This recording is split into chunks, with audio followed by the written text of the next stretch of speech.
What is up, everyone? My name is Mr. J, and today I'm bringing you a Digimon deck profile. First place, Zuki got with his Armor Rush deck, and he's going to go over the cards. Go ahead, Zuki. All right, so we're going to go through this pretty quickly. It's a pretty standard list. There are some spicy texts in here, so I'll go through those as soon as we pull those up. So we're running the three VMons on play, reveal, and search for a free. It's a very good extender. It can grab other VMons, and it can also grab your armors. So pretty good card. Then we got 4 of the BT8 VMons. These search for a 2-color card that has a blue base. So make sure you remember that, because you can grab a Tamer with this, you can grab options with this, and you can grab Digimons with this as long as it's 2 colors. So very important card, very good searcher.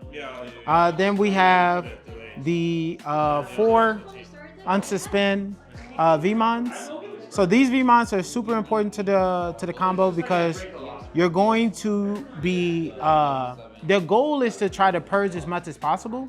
And then once you purge, you're going to be left in a suspended state, and then you're going to digivolve into one of your other armor forms. And you're going to want to have Ken and Davis active on the field, so that way you can suspend them to reactivate it, then gain a memory off of this, so you can extend your plays further. Then you're going to be running 4 of the jamming VMons. I mean, it's just really good chip damage. It's jamming. Nothing else needs to be said. So that's it for the rookies. Now on to the champs. Obviously, the MVP and the best card in the deck is the Magnamons. He unsuspends himself, so you automatically trigger your VMon who unsuspends to gain you 1 memory. So he technically only costs 2 to digivolve into.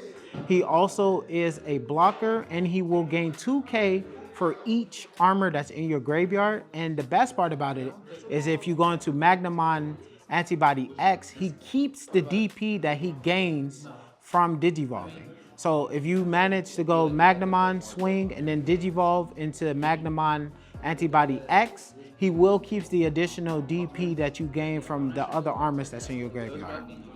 And then we have Lydramon. Lydramon is a super important card in the deck, mainly because it helps you get over floodgates. Just in my last match against Mr. J, he had a lot of floodgates on the board. It was very hard for me to do anything, because the deck runs a lot of option cards that's going to generate free memory, and I cannot use any of those cards if he has those floodgates on the board, like Chumon, like Chikurimon, and other things like that. So the Lydramon helps you run those over and then get right back to your strategy. Then we're only running 3 Flamedramons. I like it at 3. You can run it at 4.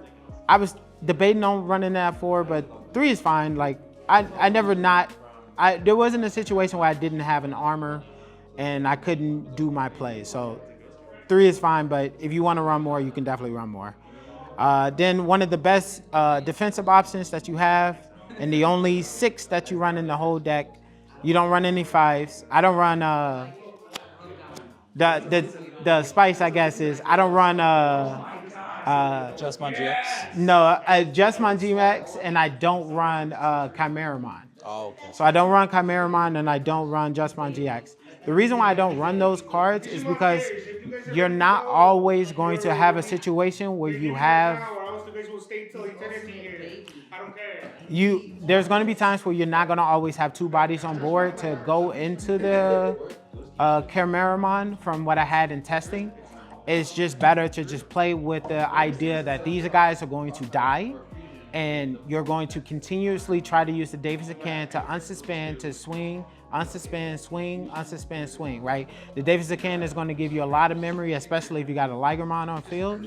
So it's better to play in that type of play style, in my personal opinion, in today's meta, because you're not affected by Blue Flare, you're not affected by Greymon, you're not affected by a lot of different strong strategies in the meta right now.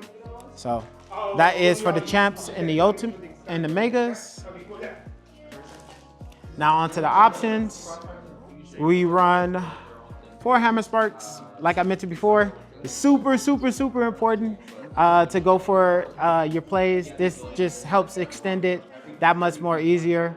The 1 Ice Wall for defensive options. The one of few defensive options. You don't run too many defensive options. 2 Ice Statues. This is one of the new cards that came out in BT11. It's basically Kakai's Breath. It strips 3 sources from one of your opponent's Digimon, and then you can bounce a card that doesn't have any Digi sources back to their hand. So really good. Plus it can cheap itself out by 1 if you control a Tamer. 3 Awakening of the Golden Knight. Sorry, not 3, 2. This card just helps you go into Magnamon Antibody X for 3. And also you can just go into it on top of another armor. So either way it goes, you can go into Magnamon or Antibody X form for 3, and they cannot have their DP reduced. So really good. Then we run 3 Blue Mimbus. And then the last tech is the 1 Armor Texture. If you see this in security, you get to play a VMon for free. And if you have it in hand, those one-off cases of when you can't purge, this card definitely comes in handy because it just removes the armor, put the new armor in play, and then they unsuspend, which can trigger your VMon to gain 1 memory. So really, really good. And that's it for the options. Did you miss the Megadeth at all? No, not at all. From playtesting and from everything else, there were so many times where I kept drawing into it, and there were so many times where it felt like a brick because I couldn't just activate it. With all the other armor options, you can just activate it as long as you have an armor on board. But with Megadeth, you have to have those specific colors. So a lot of times it could just sit in your hand and you just can't do anything unless you got Davis and Ken face up. And you know, with Hades Force running around and other things like that, you can't be too dependent on Tamers nowadays. So I'm not banking on them sitting there all the time, you know, but if they are there, it's a great feeling. So in terms of Tamers, we run the 1 Davis and the 4 Davis and Kens. This card is the best card for Tamers. It does everything for the deck. When you Digivolve into a 2-color card, you can suspend this Tamer to unsuspend your Digimon. So that's how you continuously just rush them down.